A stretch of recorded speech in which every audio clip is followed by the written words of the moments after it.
Hi வணக்கம். நான் உங்கள் திருப்பூர் இலக்கியாங்க. எல்லாருக்கும் ரொம்ப சாரி கேட்டுக்கிறேன். போன வாரம் திங்கக்கிழமை மருதாணியோட அப்டேட் போட்டிருந்தேன். நிறைய பேருக்கு ஹெல்ப் பண்ணியிருந்தீங்க. அவளுக்கு சப்போர்ட்டு, மருத்துவத்துக்கு தேவையான சப்போர்ட்டு கிடச்சிதுங்க. அவள் பரவாயில்ல, நல்லா இருக்கா. அன்னைக்கு திங்கக்கிழமை பார்த்தீங்கன்னா ஒரு 10:30 மணி போல் நான் மருதாணியோட போஸ்ட்டு போட்டு ஒரு 1 ஹவரில் ஓசூரில் 2 வயசான பெரியவர் வந்து ஒரு டாகை போட்டு அடின்னு அடித்த வீடியோ வந்து எனக்கு போட சொல்லியிருந்தாங்க. அதை நான் யூடியூப்பில் போட்டேன். அது வைலண்ட் வீடியோ, அதனால் என்னோடய சேனலை வந்து ஸ்ட்ரைக் அடிச்சிட்டாங்க. கிட்டத்தட்ட ஒரு வாரமாக என்னோடய சேனல் இல்லை.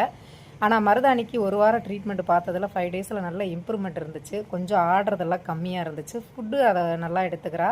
அவளுக்கு செக் பண்ணதில் ரெஸ்பான்ஸ் எல்லாம் நல்லா இருந்துச்சு. அதனால் வந்து இவளுக்கு தொடர்ந்து சிகிச்சை அளித்தா இவள் ரெக்கவர் ஆயிடுவா அப்படின்னு எனக்கு தோணுச்சு. என்ன பண்ணுறதுன்னு தெரில. அதுக்கப்புறம் என்னோட தோழி சரிதா, இந்த ஃபீல்டில் என்னோட பயணிக்கிற அவங்கக்கிட்ட ஹெல்ப்பு கேட்டிருந்தேன்.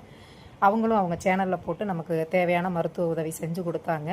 மறுபடியும் இன்னும் ஒரு வாரத்துக்கு டேப்லெட் கொடுத்துருக்காங்க. மருதாணிக்கு நல்ல கொஞ்சம் இம்ப்ரூவ்மெண்ட் இருக்குது. தொடர்ந்து அவளுக்கு ஒரு 5-6 முறை கண்டினியூவாக இந்த சிகிச்சை அளித்தா அவள் ரெக்கவர் ஆகிறதுக்கு வாய்ப்பு இருக்குது அப்படின்னு நம்பிக்கையோடு தான் நாங்கள் போராடிட்டு இருக்கோம்.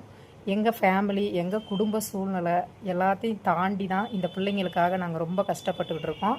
சொல்லப்போனால் எங்களோட அதிக நேரம் வந்து இந்த பிள்ளைகளுக்காக தான் நான்லாம் செலவு பண்ணிக்கிட்டு இருக்கேன். என்னோடய அனுபவத்தில் நான் சொல்கிறேன். தயவு செய்து இந்த நெகட்டிவ் கமெண்ட் போடுறவங்க நெகட்டிவாக கமெண்ட் பண்ணாதீங்க. முடிஞ்ச வரைக்கும் பாசிட்டிவான கமெண்ட்டே கொடுங்க.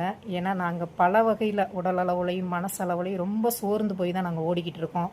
ஃபினான்சியலாகவும் எல்லா வகையிலையுமே நாங்கள் சப்போர்ட் இல்லாமல் ஓடிக்கிட்டு இருக்கோம். நீங்கள் கொடுக்குற பாசிட்டிவான கமெண்ட்டும் நீங்கள் செய்கிற உதவியும் தான் இந்த மாதிரி நிறைய குழந்தைகளை எங்களால் காப்பாற்ற முடியும். நீங்கள் எல்லோரும் இந்த நோயாக இருக்குமோ, அந்த நோயாக இருக்குமோ, இது காப்பாற்ற முடியாது, இது பிழைக்காது இப்படின்னு வந்து நெகட்டிவான கமெண்ட் தயவு செய்து கொடுக்காதீங்க. முடிஞ்ச வரைக்கும் பாசிட்டிவான கமெண்ட் கொடுத்து எங்களை உற்சாகப்படுத்துங்க. தேங்க்யூ.